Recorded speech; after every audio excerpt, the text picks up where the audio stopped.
A paz de Jesus Cristo, que as riquezas de Cristo abundem em seus corações. Hoje nós vamos falar sobre o curso a Evangelismo de Oração. Mas antes de nós falar sobre o curso de oração, eu queria deixar apenas uma questão para vocês aqui. Nós estamos agora utilizando aí o nosso logotipo da nossa igreja, né?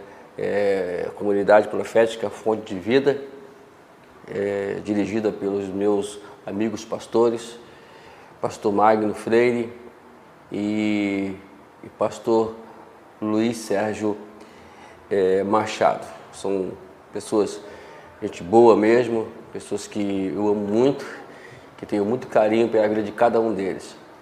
Eu já conversei com os pastores e falei que ia colocar o logotipo aí da igreja para nós também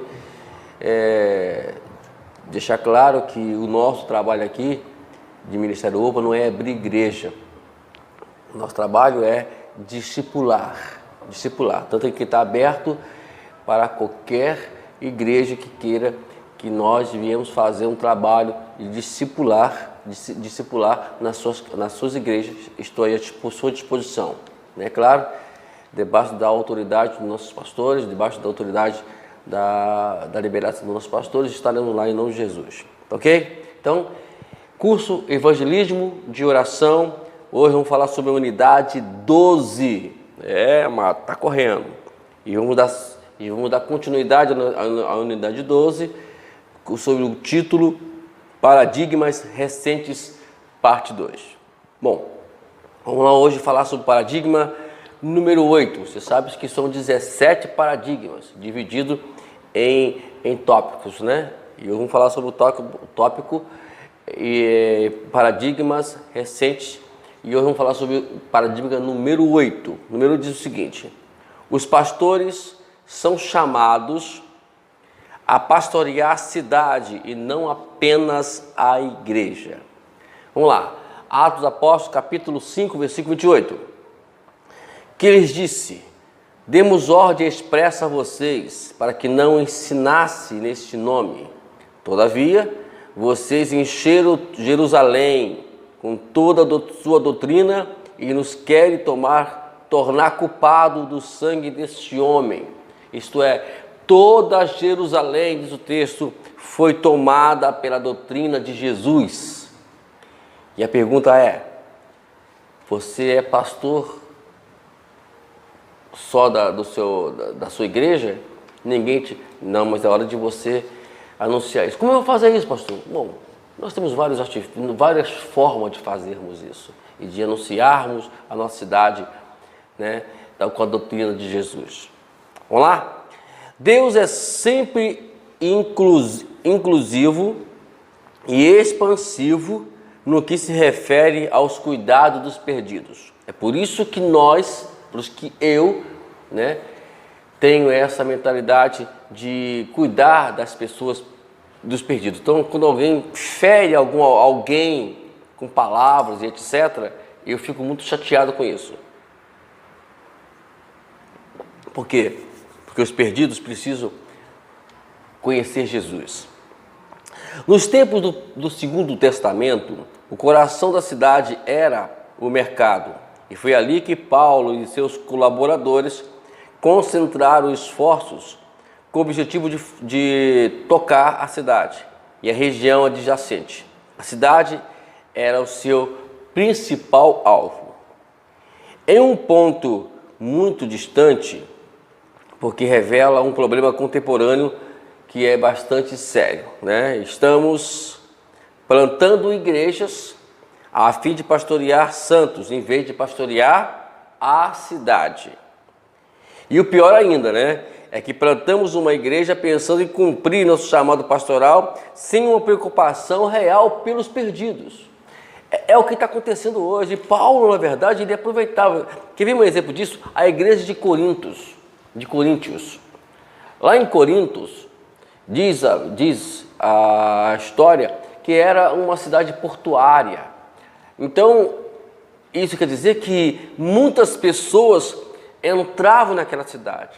E Paulo, ele viu aquela cidade como fosse o local ideal para a evangelização, onde muitas pessoas iriam entrar ali e seriam evangelizadas, é claro.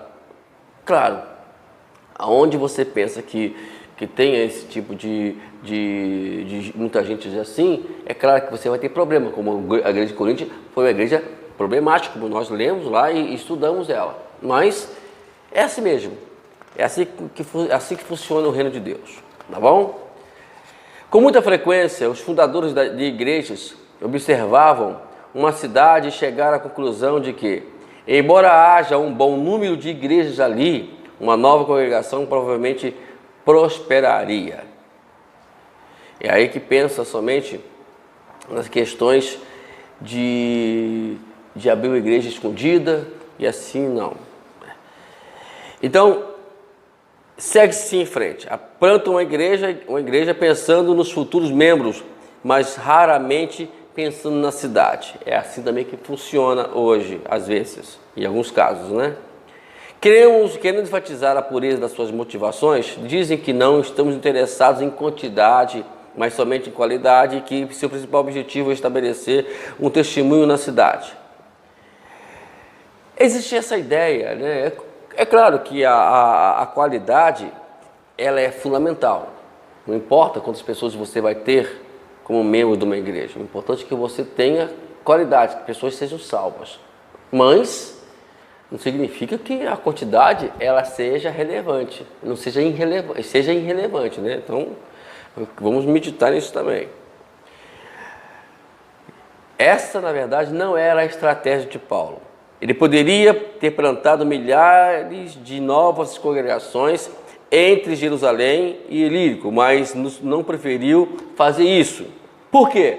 Porque o seu principal objetivo era alcançar cidades. É por isso que hoje temos problemas nas nossas cidades. Por que temos problemas? Porque a igreja ela não se foca na cidade, ela se foca dentro de 4 paredes, né? Então, quando a gente ficar querendo se focar dentro de 4 paredes, as situações não vão mudar, elas vão continuar no mesmo instante. Olha o que Paulo diz lá em Romanos 15, 20. Lê na sua Bíblia aí. Sempre fiz questões de pregar o Evangelho onde Cristo ainda não era conhecido, de forma que não estivesse edificando sobre alicerce de outro. Entendeu? Então vamos invadir as cidades, mas não vamos nós abrirmos igrejas aonde existe, né? Existe já, porque é muito fácil você hoje criar uma igreja dentro de um lugar onde tem muito crente. Aí fica aquela coisa, em vez de você ganhar almas, estão pulando de igreja, fico pulando de igreja em igreja, fica aquela coisa tremenda. Eu sempre tive, a minha filosofia sempre foi o quê? Não que não vamos aceitar membro de outra igreja, mas que a prioridade é pessoas que não sejam crentes e por preferência que nunca foram crentes ou estão desviadas. Esse sempre foi a minha filosofia, e quem me conhece sabe que eu sempre preguei isso, eu sempre ensinei isso. Eu sempre fui contra ficarmos aí com essa ideia de pula-pula aí, de vai para a igreja, vai para outra. Vamos lá, Atos capítulo 1, versículo 8, que sempre estamos mencionando aqui, vamos ler de novo. Mas receberão poder quando o Espírito Santo descer sobre vocês e serão minhas testemunhas em Jerusalém, em toda a Judéia e Samaria, até os confins da terra. Então, o esforço era sempre no sentido de alcançar as cidades, regiões. Como resultado disso, igrejas eram plantadas. O que diz o texto aqui? Ele não fala aqui sobre igreja, fundar a igreja isso, a igreja aquilo. Ele fala para poder ser testemunha nas cidades, Jerusalém, Judéia, Samaria e assim e outras cidades a mais, ok? O entendimento de que o nosso foco primário deve ser a cidade, com suas multidões de pessoas perdidas, tem 2 efeitos poderosos e saudáveis. Primeiro, é um ímpeto mais forte em direção à unidade. Quando os pastores compreendem que foram chamados a pastorear toda a cidade e não somente sua congregação, a pergunta que fazem imediatamente é: quem mais está a bordo? Movidos pela consciência de que não conseguirão pastorear o rebanho do Senhor sozinhos, a necessidade da unidade da igreja torna-se premente e inevitável. É isso que precisamos fazer hoje. Unir-se, né? Unir-se. Isto é, não deixando que a política ela seja o foco da igreja, como vemos hoje, mas que seja a questão almas. Então, os pastores precisam se reunir para poder discutir sobre isso, orar sobre isso, se unir-se mais, parar com essa questão de que uma é melhor do que a outra. Ao contrário, se a minha igreja tem mais recursos, vou ajudar outras igrejas que têm menos recursos, né? Então, assim sucessivamente. Vamos ajudar a propagar, porque hoje você está aqui no centro da cidade, aí tem uma igreja lá na periferia, num bairro com situação precária, mas que está trabalhando. Vamos ajudar aquela igreja, vamos ajudar aquele pastor, vamos se reunir com ele. Ah, mas aquele pastor, vamos ajudar, então vamos tentar. É claro, tem alguns pastores, na verdade, que não querem compromisso com o reino de Deus. Aí começa a inventar campanha, começa a inventar revelação, essas patacadas de coisa aí que não edifica ninguém. Aí é diferente. Aí eu também vou ser contra também. Aí nem eu vou ajudar. Não vou mesmo. Onde tem esse negócio aí de revelação, estou fora. Porque nós estamos ensinando aqui que o trabalho é a libertação de almas. É libertação de almas e não libertação de cura de coisas daquilo. Então, vamos trabalhar. Mas sabe que a libertação, ela vem pela palavra de Deus. Olha aqui, é aqui dentro, ensinamento bíblico. Em vez de fazer, eu já falei, já dei ideia, em vez de fazer campanha de libertação, faz culto de ensinamento, só de ensinamento. Esse é o culto de libertação que tem que ser, que tem que existir, né? Porque fica inventando o culto de quinta-feira, de quarta-feira, de libertação, domingo de louvor, e vai essas patacadas aí que não edifica ninguém. Quer dizer, o Senhor só vai libertar quarta-feira, então só vamos louvar ao Senhor e adorar Ele no domingo. Ah, por favor, pelo amor de Deus, eu estou cansado disso e agora há pouco eu fiz a postagem no Facebook sobre isso, né? E uma discípula minha, graças a Deus, respondeu com muita sabedoria. Eu tenho os parabéns para ela. Vamos lá, segundo. O efeito é um entendimento mais saudável a respeito da jurisdição pastoral. Quando se trata de pastorear a igreja, sabemos que Deus deu aos líderes a autoridade e os recursos necessários para executar as atribuições confiadas a Ele. Infelizmente, quando os pastores não entendem que sua jurisdição vai além de sua congregação e abrange a cidade toda, acabam vendo a cidade como inalcançável. E um sentimento de impotência espiritual se instala, fazendo deles presas fáceis de desânimo e até mesmo da depressão.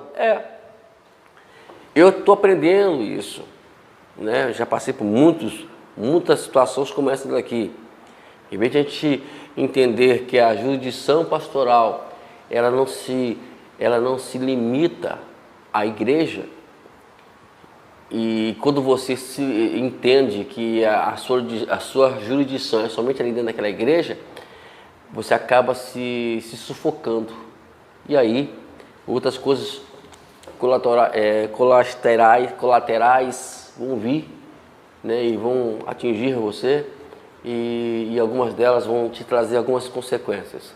Então é por isso que a gente tem que, antes de tudo, entender que a jurisdição pastoral, ela equivale a toda a cidade onde você mora. Por exemplo, eu moro em Itaguaí, então todos os pastores têm que ter ideia, a minha jurisdição é aqui, vamos ganhar almas, vamos se unir a outros pastores, vamos nos se unir a outros para poder a gente ganhar almas. E os pastores que têm igreja grande aí, infelizmente, tem que tomar vergonha na cara e vamos tomar tendência. Infelizmente, está aí, ó. Aí fica essa coisa de que presos que, não, vamos começar a sair. O pastor não foi chamado para ficar dentro de gabinete, não. O pastor foi chamado para poder evangelizar, para pastorear. E vou ajudar outros pastores que estão precisando de ajuda aí. Entendeu? É por isso que nós criamos o Ministério OPA. O Ministério OPA, ele não foi criado para levantar a igreja. Ele foi levantado, ele foi criado para abençoar pessoas e pastores e outros mais. Infelizmente hoje, alguns, nesse dia de hoje, não dão muito valor ao meu trabalho. Mas mais tarde, muitos vão valorizar esse trabalho que eu estou fazendo aqui. E vão até me chamar para ajudá-los. Eu estarei à disposição, porque eu fui criado para isso, para ajudar vocês. Se vocês quiserem, eu estou à disposição, é claro, debaixo da minha autoridade, que eu tenho hoje. Hoje eu tenho uma igreja, eu congrego numa igreja que tem 2 pastores, eu preciso da liberação deles. E me liberando, estamos à disposição para ajudar qualquer ministério que se quiser aí. Vamos lá, isso aconteceu com Elias, que logo após uma tremenda vitória sobre os profetas de Baal, ele fugiu em pânico de uma mulher, Jezabel, e continuou desanimado, mesmo sendo alimentado pelos anjos. Ele ficou tão deprimido que se escondeu numa caverna e não conseguiu compreender a lição que Deus estava lhe ensinando através de uma exibição dramática das forças da natureza. Agora, por quê? Porque ele concluiu erroneamente que era o único profeta que havia sobrado. É esse o nosso problema, que achamos que somos os únicos que eu até há muitos anos, uns anos atrás, eu também pensava assim, também que eu era o único que pensava assim, mas eu tenho muitas pessoas, amados, principalmente os meus discípulos, aqueles que eu discipulei, que hoje estão em outras igrejas, estão em igrejas aí, levando a sério essa questão discipular, essa questão de valorizar o ensinamento da palavra, de viver o ensinamento da palavra. Entendeu, queridos? É isso que é importante, né? E no caso aqui de Elias, pelo amor de Deus, o cara estava pensando que ele era o único que estava fazendo a coisa certa, mas tinha mais gente. E segundo a Bíblia, eram 7.000 profetas que não tinha se dobrado, diante de Baal. Então, amados, e outra coisa interessante que nós lemos também aqui, e você pode ler também lá nos textos do capítulo 18, 19 de 1 Reis, que fala que ele viu forças da natureza com situações de terremoto, vento forte, né? E nada aconteceu com ele. Ele não viu isso acontecendo, ele não prestou atenção nisso. E muitas vezes nós também estamos na mesma situação. Coisas maravilhosas acontecem ao nosso redor e nós não prestamos atenção que é Deus está agindo ao nosso favor. Vamos lá? Deus tinha 2 lições para Elias. Primeiramente, ele não estava sozinho. Havia mais 7.000 homens que ainda não haviam notado. Segundo, o senhorio de Deus se estende a todos, mesmo aqueles que estão fora do círculo dos cristãos. Então, vamos nós analisar isso, né? A fim de enfatizar este ponto, Deus mandou que Elias fizesse algumas coisas e ungisse 3 líderes. E esse que eu acho interessante, olha, Azael, que é como rei de Assíria, Jeú como rei de Israel e Eliseu como seu substituto na qualidade de profeta da nação. O interessante é que nesses 3 homens que Deus assegurou que Elias, que esses 3 homens terminariam a obra que lhe parecia tão imensa e difícil. Acho fascinante que 2 desses 3 homens, eles seriam que foram ungidos, eram ímpios, como no caso aqui, Jeú e Azael. Mas é interessante que eles terminariam a obra que a qual Elias estava achando que era muito difícil. Então, amados, Deus sempre vai fazer isso. Vai levantar outros, que a qual não ficam com essa manha ou depressão, entre aspas, né? No momento em que Elias estendeu até aonde iria sua jurisdição, entendeu que tinha as ferramentas, autoridade e unção a partir para lidar com aquela situação. Aí ele foi lá, usou o que ele tinha na mão. Quando os pastores entenderam que a cidade está sob a sua jurisdição, são capazes de visualizá-la de forma positiva e confiante. Como? Agindo na cidade, evangelizando a cidade, se comportando, ensinando a igreja a ter a mente aberta para poder evangelizar, porque a igreja ela trabalha da seguinte forma, como nós já ensinamos em uma das lições atrás, a unidade passada, como me fala a memória, que fala que a igreja é eclésia chamados para fora. Então vamos lá. Então aí não vão se reunir, geralmente reúne-se aos domingos, meio de semana, mas são reuniões que vamos lá apenas para poder buscar, eu sempre chamo de buscar um pouco de gás, né? Abastecer a nossa vasilha com azeite. E aí o nosso trabalho vai ser lá fora. Aonde? No nosso trabalho, vamos dar testemunhos e falar com as pessoas lá do Evangelho no nosso trabalho, na nossa vizinhança, no nosso dia a dia nas ruas, os meninos aí, as crianças que estudam, né? A mãe que vai levar a filha, os filhos na escola, já é também uma forma de você evangelizar. Quer dizer, então a igreja, na verdade, ela é completamente coparticipante do reino.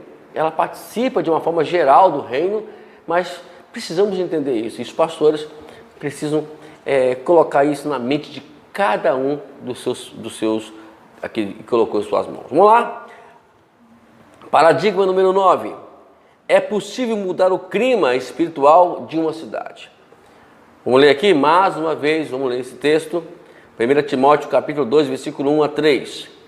Ante tudo, recomendo que se façam súplicas e orações, intercessões e ações de graça por todos os homens, pelos reis e todos os que exercem autoridade, para que tenhamos uma vida tranquila e pacífica, com toda piedade e dignidade.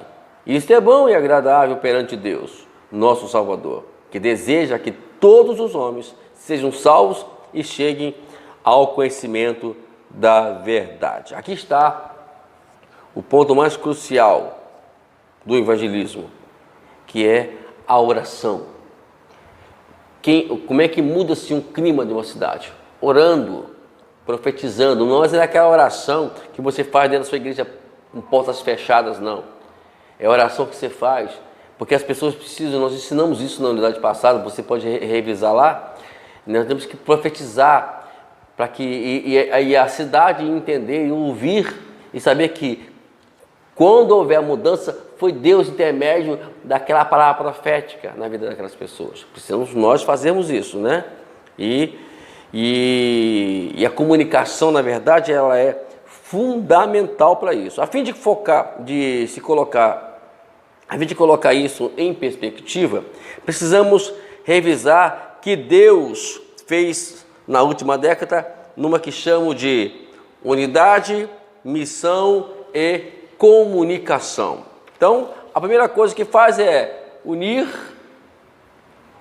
aí vai fazer a missão, e na missão nós vamos comunicar o Evangelho da Paz. Vamos lá, primeiramente, unidade deve ter missão.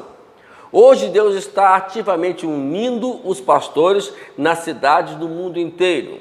Pensa que não, mas está acontecendo muita união de pastores aí nesse objetivo. O objetivo sempre tem que ser esse, para comunicar o Evangelho. Sendo que em alguns casos também está havendo umas determinadas uniões aí, para com teor político. Aí eu estou fora. Isso aí não é bíblico. Eu estou fora. Não adianta nem me chamar que eu não vou mesmo.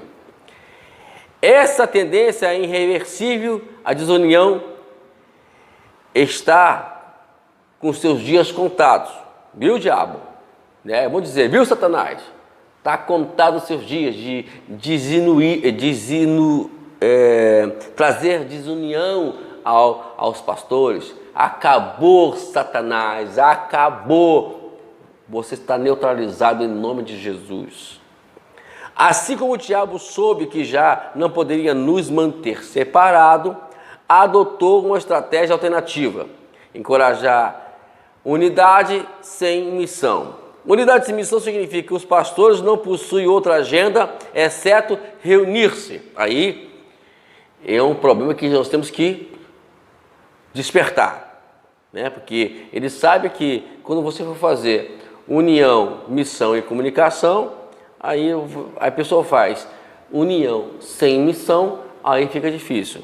Mas eu creio que as coisas estão mudando, em alguns casos, mas os outros não. Essa reunião que nós chamamos aqui é reunião cotidiana que os pastores fazem, que na verdade é uma encheção de linguiça, que na verdade só vai terminar em churrasco, no caso o nosso churrasco, né? E outros casos falam que termina em pizza. Mas é que vai terminar. Não vai terminar em outras coisas, não sei isso. Missão mesmo que é bom, em alguns casos não, mas já oramos, já profetizamos, e eu tenho certeza que o diabo está perdendo essa batalha. Mas temos que tomar esse cuidado para não deixar que essas reuniões sejam apenas reuniões. Nada mais do que isso. Então, se for isso, temos que despertar sobre isso. Vamos lá. Segundo, reunidos e unânimes. No capítulo 2 de Atos, versículo 1, diz o seguinte: chegando ao dia de Pentecostes, estavam todos reunidos num só lugar. A palavra unânimes se refere a consenso, enquanto reunidos expressa aproximidades físicas. É possível ser unânime sem estar fisicamente juntos, mas é impossível fazer algo juntos sem estar fisicamente unânimes. Deu para entender? É possível você ser unânime, por quê? Porque você está aqui, eu estou aqui em Itaguaí e temos um irmão lá na Bahia, que é o meu alvo hoje de evangelismo, estamos orando para isso, em breve teremos notícias sobre esse assunto de Bahia aí. Aí, na Bahia tem alguns colegas na Bahia, estamos unidos aqui em oração, estou orando aqui, hoje temos os recursos da tecnologia, temos aí as redes sociais, vamos lá, mando mensagem, a gente está orando aqui, por exemplo, sempre fazemos isso, eu faço isso com minha esposa, a gente ora aqui, ele ora lá, eu estou no trabalho orando, e ela está em casa também orando, e assim por diante. Estamos unidos, estamos unânimes, estamos aqui num consenso de trabalho, de missão.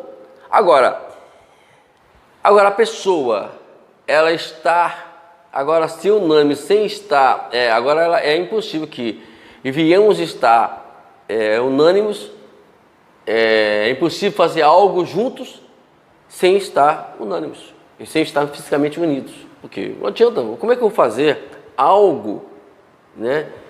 Algo, eu estou próximo, mas não consigo fazer esse algo. Por quê? Não existe unanimidade, existe confusão entre uma pessoa e outra pessoa. Então é essa questão toda que está acontecendo hoje. É muitas reuniões, mas sem consenso, sem objetivos, sem propósito. É o que infelizmente está dando legalidade ao diabo para trabalhar na nossa cidade, no nosso estado, no nosso Brasil. É uma brigaiada tremenda, ninguém mais se une. Eu falei, você pode estar separado fisicamente, mas pode estar unânimes, em um consenso aqui e outro lá. Agora, fisicamente, não tem condições de resolver isso, né? É impossível que algo juntos sem estar fisicamente próximos. Vamos lá? Problemas no planeta Terra. Então os irmãos entenderam, né? Deixa eu só recapitular aqui rapidamente, para que os irmãos entendam, né? Que eu falei, é possível unânimes sem estar fisicamente físico. É impossível fazer algo juntos sem estar fisicamente próximos. Sem estar próximos. Então, a questão toda, você pode fazer tudo, mas o que vale mais é o consenso, é o propósito. Às vezes, eles me falam que o maior líder, por exemplo, Paulo, ele escrevia cartas para as pessoas, para as igrejas, estavam distantes, e algumas delas ele estava até preso. Havia um consenso? Havia. Ali havia uma unanimidade? Havia. Ele não estava próximo, mas estava trabalhando. Então, a missão, na verdade, ela não tem necessariamente, tem que estar fisicamente próximo, juntos. Eu posso estar unânime sem estar fisicamente juntos, né? Por exemplo, eu posso estar aqui e você aí, e podemos orar e as coisas funcionarem de uma forma extraordinária. Porque Deus trabalha, porque o nosso trabalho é espiritual, graças a Deus nós temos o Espírito Santo, por isso que ele foi enviado até nós, justamente para esse propósito. O problema no planeta Terra, é por isso que precisamos entender um princípio bíblico relacionado à comunicação conforme revelado em Gênesis 11. Isso que é muito interessante. Essa é uma passagem muito interessante que mostra que Deus se preocupa com a possibilidade de homens impiedosos chegarem a um nível de poder capaz de representar uma ameaça aos seus planos. Vamos lá. Gênesis capítulo 11, versículo 5. Olha o que diz. Depois disseram, vamos construir uma cidade com uma torre que alcançar os céus, e assim o nosso nome será famoso e não seremos espalhados pela face da terra. Gênesis 6, agora versículo 6. E disse Deus, eles são um só povo e falam uma só língua, e começaram a construir isso. Em breve, nada poderá impedir o que planejam fazer. O que fez Deus? Ele poderia agir aqui, acabar com isso? Não, Deus fez a coisa mais simples. Ele interrompeu a comunicação. A comunicação ela é importantíssima para a evangelização. Quando você não usa esse meio de uma forma adequada, ela sai de qualquer forma e não tem efeito e não vai produzir como salvação de almas. Mas quando a comunicação é feita de forma eficaz, adequada, as coisas funcionam e muito bem. Lembrando aqui que nós já falamos, repetimos aqui agora, só para lembrar, Paulo, ele usava a comunicação, cartas, enviava às igrejas, temos aí as cartas, né? Algumas delas, repito, eram escritas na prisão onde ele estava. Por exemplo, a segunda carta de Timóteo, ele estava há poucos dias de morrer, né? Então ele escreveu lá. Então vemos a grande eficiência, como é grande a grande importância a comunicação. Então vamos não deixar de comunicar não, tá bom? É um reconhecimento impressionante de potencial extraordinário vindo daquele que tem ele próprio potencial ilimitado. Então, quando eram esses homens que estavam fazendo? Eram descendentes de Noé, e que se estabeleceram nas planícies de Sinear e fizeram uma aliança entre si com o objetivo de fazer 4 coisas juntos. Primeiramente, eles queriam edificar uma cidade, erguer uma torre que chegaria até o céu, obter um nome para si próprios e não ir aos confins da terra. Esses 4 objetivos aqui, por mais inofensivos que sejam ou que pareçam, a princípio, esconde um projeto diabólico, já que são oposto ao que Deus pretende fazer para nós.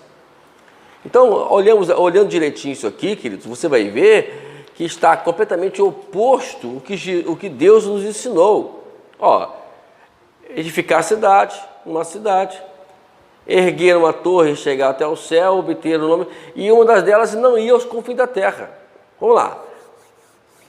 Número 1, Não devemos construir uma cidade por iniciativa própria, mas em vez disso, esperar pela cidade cujo construtor e arquiteto é Deus. Não é construir uma cidade porque eu quero construir uma cidade. É o que acontece às vezes, é isso. Pessoas abrem a igreja como fosse um ponto, uma barraca de cachaça, de bebida, né?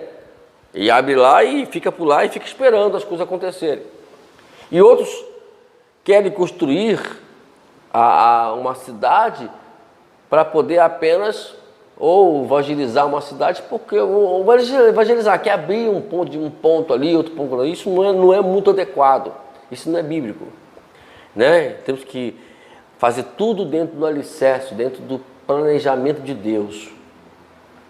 E ali, quando nós estivermos naquele lugar, focalizar na cidade.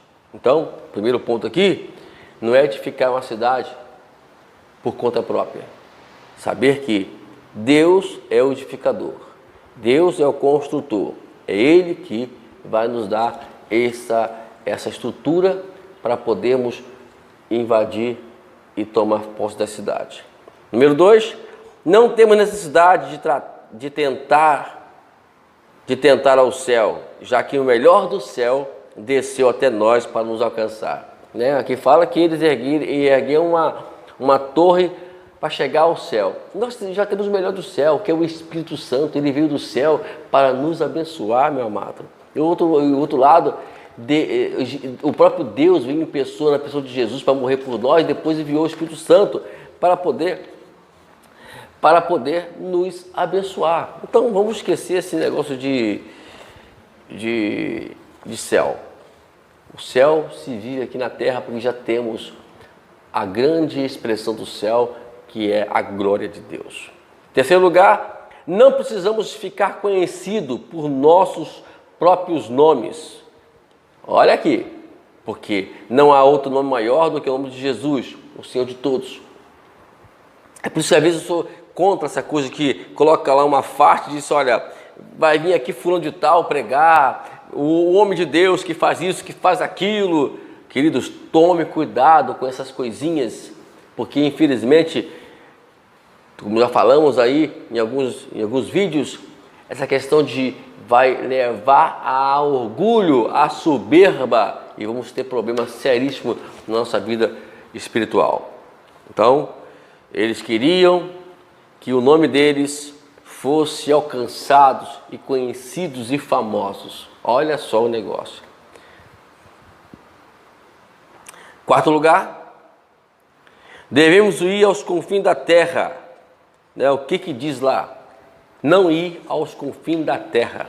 Né? O texto diz bem claro que, olha lá, ele fala o seguinte: vamos construir uma cidade, uma torre chegar até os céus, e assim o nosso nome será famoso e não seremos espalhados na face da terra. Isso não vamos confins da terra. E o que Jesus ensinou?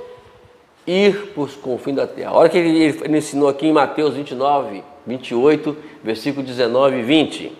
Portanto, vão e façam discípulos em todas as nações, batizando-os em nome do Pai, e do Filho e do Espírito Santo, ensinando-os a obedecer a tudo que lhes ordenei, e eu estarei sempre com vocês até o fim dos tempos. Aqui Jesus não manda você criar um culto de libertação para chamar as pessoas. Ele manda você ir às pessoas e fazer discípulos. Aonde no culto, numa campanha de libertação se faz discípulos? Me prova, por favor. Ah, pastor, temos que chamar a atenção deles. Pregue a Bíblia. Ah, mas eu prego não. Então você não tem o Espírito Santo. O que nós falamos aqui? A unção, quem convence o homem, não é eu, não é você, é o Espírito Santo, meu amado. Então prega a Bíblia e deixa o resto com Deus. Então ele fala aqui, duas coisas fundamentais, aqui algumas coisas fundamentais boas para a gente aprender. Ó, fazer discípulos, e depois fazer discípulos batizando elas, e depois ensinando eles a guardar o Evangelho, o ensinamento que Jesus deixou aqui na terra. Entendeu, querido? Devido à sua quádrupla oposição à vontade de Deus, podemos discernir facilmente as maquinações de Satanás entre os homens de CNA. Agora vamos discernir por que representariam a tal ameaça. O que estavam fazendo? Não estavam construindo bombas nucleares ou desenvolvendo armas químicas. Estavam assando tijolos e utilizando piche de argamassa. Então, o que levou a Trindade a intervir que não se tornassem irresistíveis? A resposta está no versículo 6, dizendo, olha, disse o Senhor, eles são um povo e falam uma só língua e começando a construir isso. Em breve, nada poderá impedir o que planejam fazer. Irmãos, o diabo também conhece o poder da união. É tanto que ele vai criar aí a igreja única, a grande Babilônia, né? Aonde se reunirão todos e falarão todos a sua língua. Meus amados, essa palavra, o capítulo 11 de Gênesis é apenas uma forma como vai ser feito na grande tribulação. Então, já está anunciado como é que vai ser a obra de Satanás na grande tribulação. Deus relaciona aqui 3 fatores que, uma vez combinados, teriam o potencial de tornar esses homens irresistíveis. Vamos ver? O objetivo unificador é premente e começar a construir isso. Eles não estavam levantando paredes em seu templo livre, estavam construindo uma cidade e por fim, e a fim de realizar isso, haveria se estabelecido ali e concordado em morar juntos. Isso iria trazer problemas sérios. Eles tinham unidade, eram um só povo. Eles tinham comunicação, falavam uma só língua. Então vemos que o diabo hoje, ele está utilizando essas coisas que nós éramos para utilizar. É nós que tínhamos que agora utilizar essa questão da unidade, da missão e da comunicação. E eles, no capítulo 11, eles estavam justamente utilizando isso, utilizando a unidade, a missão, que era a construção, e a comunicação, que falavam uma só língua. Como Deus fez, escute essa aqui, ela vem fresquinha agora do céu para mim como revelação. Olha só, aleluia. É por isso que eu estou gravando esse vídeo, mas estou aqui ligado com Deus. Como o Deus, lá no capítulo 11, ele quebrou a comunicação para poder não continuar aquela obra da Torre de Babel, o diabo também está copiando Deus. Está agora usando a quebra de comunicação dentro do convívio espiritual e evangelho, para poder não permitir que a missão seja efetivada. Quantas pessoas estão perdendo tempo com fofoca dentro da igreja? Quantas pessoas estão perdendo tempo com coisas mínimas dentro da igreja, com mimimi dentro da igreja? E a comunicação não está sendo bem feita e, consequentemente, está aí, as almas morrendo e o diabo levando para o inferno. Está entendendo agora, queridos? Como está a situação hoje? A comunicação está sendo quebrada dentro das igrejas hoje. Precisamos acordar. Pastores, pelo amor de Deus, acordem. Vamos nos comunicar uns com os outros, vamos nos unir uns com os outros, em nome de Jesus Cristo. Aleluia. Oh, glória. É difícil, irmãos. A fórmula é irresistível. Deus estava dizendo que quando um grupo de pessoas tem um propósito premente, unidade, comunicação, Nada é impossível. Oh, alamacharabacunta. Quando a igreja se une, quando a igreja se comunica, nada vai parar a igreja. Show de cantaraia, show de cantaraia. Aleluia. Esse é um assunto muito sério. É impossível que merece um exame mais minucioso, e merece. Não era que eles estavam fazendo, mas como estavam fazendo. A comunicação de propósito, unidade de comunicação, que produziu um poder ilimitado. Qual desses três componentes Deus resolveu desativar no Monte Sinai? Comunicação. Por quê? Porque quando a comunicação é quebrada, os dois elementos, que é unidade e missão, lógico que logo vão se dissolver. E daí a importância de planejar uma iniciativa, unidade, missão e comunicação. Por isso é necessário, meus amados, que os pastores concordem em conviver juntos, já que uma comunicação sustentável depende disso. No nível mais prático, isso é uma campanha, podemos fazer uma campanha de evangelização através da oração, Como fazer isso? Vamos nos unir para criar propósitos, mas esse propósito vamos colocar em prática no nosso dia a dia. Vamos unir. A igreja, aí na sua igreja, se une. Vai lá. Não permita que essas coisas sejam neutralizadas na vida de vocês. Vamos parar com essas questões de fofoca dentro da igreja. Vamos nos unir e vamos colocar a missão em dia, em nome de Jesus. E que hoje fique essa mensagem para você. Às vezes a gente fica triste com determinadas atitudes, pessoas que ficam presas a sistemas, presas a dogmas, preso a doutrinas de homens, e esquecem que o Evangelho ele não tem nenhum teor e mentalidade, filosofia humana. Ele é de Deus, foi criado por Deus. Deus, ele é o missionário. Muitos anos atrás, quando eu estava na cidade lá de Minas Gerais, e numa cruzada de missão, disseram assim, uma mensagem assim: missão está no coração de Deus. E quando eu vi essa mensagem, eu pensei, se missão está no coração de Deus, então eu quero fazer missão. Eu vou amar a missão, eu quero amar a missão a cada dia.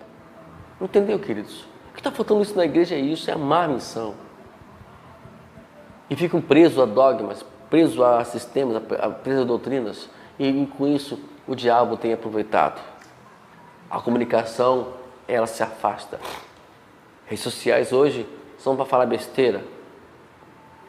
E eu aprendi muito com a minha vida. E quero valorizar a cada minuto hoje da questão evangelística. Eu quero que você também faça parte dessa renovação, dessa aliança. E vamos juntos abraçar a ideia de fazer missão. Vamos entender que união, missão e comunicação, elas têm que estar juntos. Não permita que o diabo tire o mais precioso desses três, que é o pivô, que é a comunicação. Como nos comunicar, vamos nos unir e vamos fazer missão. Ok? Até a unidade 13, em nome de Jesus. Deixa um lembrete para você, hein? O céu é o nosso limite, então vamos seguir em frente até chegar lá. Ok? E que a bondade e a misericórdia do Senhor te acompanhe, te segue por onde quer que você for. E que o amor de Deus Pai, a graça bendita Salvador Jesus Cristo seja sobre a sua vida, meu irmão. Em nome de Jesus, até a unidade 13, no curso Evangelismo de Oração. Amém? Deus te abençoe.